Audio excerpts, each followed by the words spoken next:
When you seek, you are really only window shopping.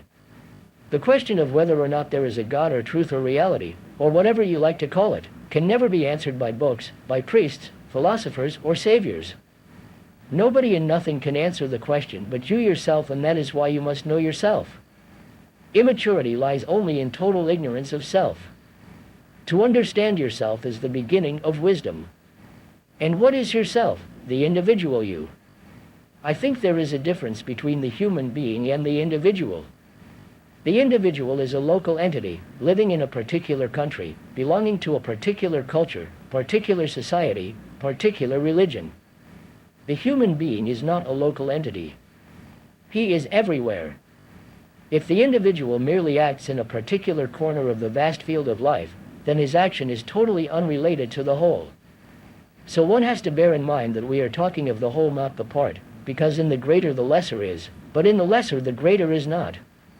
The individual is the little conditioned, miserable, frustrated entity, satisfied with his little gods and his little traditions, whereas a human being is concerned with the total welfare, the total misery and total confusion of the world.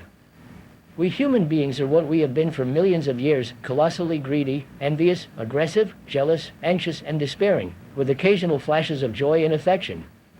We are a strange mixture of hate, fear, and gentleness. We are both violence and peace. There has been outward progress from the bullock cart to the jet plane, but psychologically the individual has not changed at all, and the structure of society throughout the world has been created by individuals. The outward social structure is the result of the inward psychological structure of our human relationships, for the individual is the result of the total experience, knowledge, and conduct of man. Each one of us is the storehouse of all the past. The individual is the human who is all mankind. The whole history of man is written in ourselves. Do observe what is actually taking place within yourself and outside yourself in the competitive culture in which you live, with its desire for power, position, prestige, name, success, and all the rest of it. Observe the achievements of which you are so proud, this whole field you call living, in which there is conflict in every form of relationship, breeding hatred, antagonism, brutality, and endless wars. This field, this life, is all we know, and being unable to understand the enormous battle of existence, we are naturally afraid of it and find escape from it in all sorts of subtle ways. And we are frightened also of the unknown, frightened of death, frightened of what lies beyond tomorrow. So we are afraid of the known and afraid of the unknown. That is our daily life, and in that there is no hope, and therefore every form of philosophy, every form of theological concept, is merely an escape from the actual reality of what is. All outward forms of change brought about by wars, revolutions, reformations, laws, and ideologies have failed completely to change the basic nature of man and therefore of society. As human beings living in this monstrously ugly world, let us ask ourselves, can this society, based on competition, brutality, and fear, come to an end?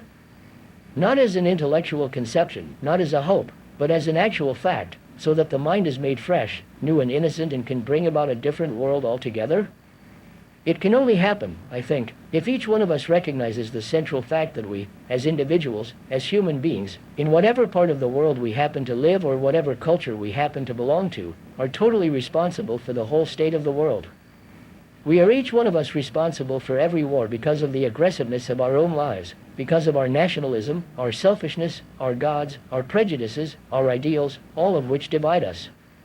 And only when we realize, not intellectually but actually as we would recognize that we are hungry or in pain, that you and I are responsible for all this existing chaos, for all the misery throughout the entire world, because we have contributed to it in our daily lives and are part of this monstrous society with its wars, divisions, its ugliness, brutality, and greed, only then will we act. But what can a human being do, what can you and I do, to create a completely different society? We are asking ourselves a very serious question. Is there anything to be done at all? What can we do? Will somebody tell us? People have told us. The so-called spiritual leaders, who are supposed to understand these things better than we do, have told us by trying to twist and mold us into a new pattern, and that hasn't led us very far. Sophisticated and learned men have told us, and that has led us no further.